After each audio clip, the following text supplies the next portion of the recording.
한 기자, 요새 기름값이 비싸져서 기후동행 카드가 더 인기라고요? 네, 이 기름값 상승에 교통비 절약하는 움직임이 더 커지고 있는데요. 정액제 교통카드인 기후동행카드 발급이 증가하고 있습니다. 지난달 13일부터 19일까지 한 주 동안 4만 3천여 건이 발급됐고 그 다음 주인 20일부터 26일까지는 4만 6천여 건으로 더 늘었습니다. 특히 정부가 2차 석유 최고가격제를 시행한 지난달 27일 하루에만 신규 발급이 8천 건에 달했습니다. 기름값이 1,900원 선에 바짝 다가서자 시민들이 바로 반응하기 시작한 건데요. 차를 몰고 다니는 대신 대중교통으로 옮겨가는 수요가 실제 숫자로 확인된 겁니다. 여기에 정부가 석유 최고가격제를 2차례나 꺼내들었다는 건 그만큼 유가 상방 압력이 크다는 뜻으로 읽히고 있습니다. 네, 서울 직장인들이나 대학생들이 많이 쓰고 있죠? 네, 지난해 1월 서울시에서 최초로 도입을 했는데요. 30일권 기준으로 월 6만 2천 원만 내면 서울 시내 지하철과 버스를 무제한 이용할 수 있습니다. 아직 사용 안 해보신 분들도 많죠. 신규 이용자는 지하철역 신형 단말기나 편의점에서 실물카드를 구매해 충전하면 되고 안드로이드 이용자는 모바일 티머니 앱으로도 발급과 충전이 가능합니다. 이번 달은 혜택도 있습니다. 오늘부터 30일까지 기후동행 카드 첫 구매자가 30일권을 충전하고 사용하면 충전 금액의 10%를 티머니 마일리지로 돌려주는 페이백 행사도 진행됩니다. 이 카드가 처음 나왔을 때는 친환경 교통 전환을 유도하는 정책 성격이 강했거든요. 근데 지금은 의미가 조금 달라졌습니다. 기름값 비쌀 때 차 몰고 다니면 한 달 교통비 계산이 잘 안 되는데 기후 동행 카드를 쓰면 돈도 아끼고 교통비를 미리 정해둘 수 있는 겁니다. 그런데 이런 비슷한 카드가 또 있지 않았나 하실 텐데요. 바로 올해 도입된 K패스 모두의 카드도 있죠. 일반 기준으로 6만 2천 원까지는 쓰는 만큼 내고 그 이상은 초과분을 전액 돌려받는 구조입니다. 그러니까 서울에서 무제한으로 이용하고 싶다면 기후동행 카드가 더 맞고요. 전국 대중교통을 이용하면서 이용이 많지 않은 달도 있어서 쓴 만큼만 내고 싶다면 모두의 카드가 더 나을 수 있습니다. 평일 낮 주유소에 차량이 줄지어 섰습니다.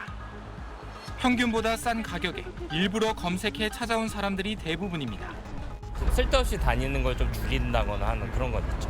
키로수도 감안하고 왔다 갔다 하는데 그래도 주유소를 검색을 하고 한 60만 원 나왔다고 하면은 지금은 70만 원 정도 이렇게 나오는 것 같아요. 거래처 이동 간에 장거리 이동 간에 이제 차를 사용하다 보니까 오늘 오후 6시 기준 서울 지역 평균 휘발유 값은 리터당 1,964원으로 2,000원을 눈앞에 두고 있고 전국 평균도 1,920원을 넘었습니다.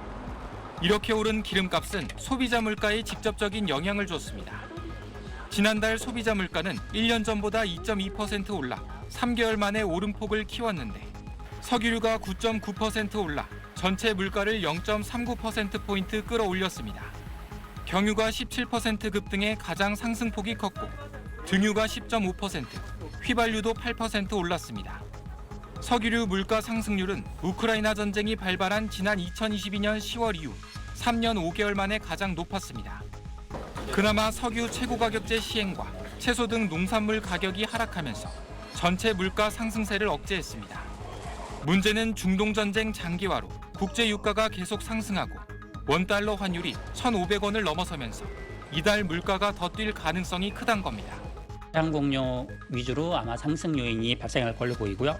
환율이나 아니면 물류비 상승 등의 복합작용으로 인해서 아마 수입 농축 수산물 같은 경우도 대외경제정책연구원은 조기 종전이 되더라도 피해 복구나 비축유 확보 경쟁 등으로 국제유가가 배럴당 90달러에 이를 것이라며 전쟁 이전인 6, 70달러 수준으로 돌아가기 쉽지 않다고 예상했습니다. SBS 백운입니다. 직장 앞 공용주차장에 매일 차를 대는 안혜정 씨.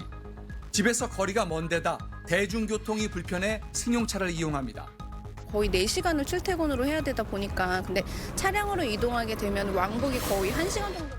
다음 주부턴 걱정이 늘게 됐습니다. 석유 위기 단계 격상에 따라 오는 8일부터 공용주차장에 드나드는 민간 차량에 대해서도 오부제가 시행됩니다. 월요일엔 끝자리 1번과 6번 차량의 공영주차장 진입이 막히는 시기입니다.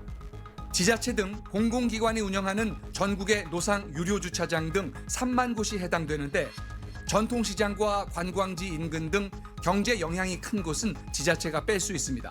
대중교통 환승주차장 등 지역 여건을 고려하여 시행이 곤란하다고 판단되는 공영주차장은 제외할 수 있습니다. 전기 수소차는 제외되고 경차와 하이브리드는 적용 대상입니다. 그동안 민원인 차량은 공공기관 방문 시 오부제 적용이 안 됐지만 공용주차장 오부제 시행 취지에 따라 앞으로는 공공기관을 찾는 민원인 차량도 오부제를 지켜야 합니다. 정부 차원에서 이제 강력하게 이렇게 밀어붙이면 효과는 많다고 봅니다. 뭐 안 나와도 별 필요는 없는데 다른 그 젊은 분들은 조금 불편할 수도 있을 거예요 아마. 공공기관의 오부제는 이부제, 즉 홀짝제로 강화됩니다. 홀수날에는 끝자리 홀수 차량만, 짝수날에는 짝수 차량만 운행이 허용됩니다. 정부는 이번 조치로 월 2만에서 최대 11만 배럴의 석유 소비를 줄일 수 있을 걸로 예상했습니다. SBS 장세만입니다.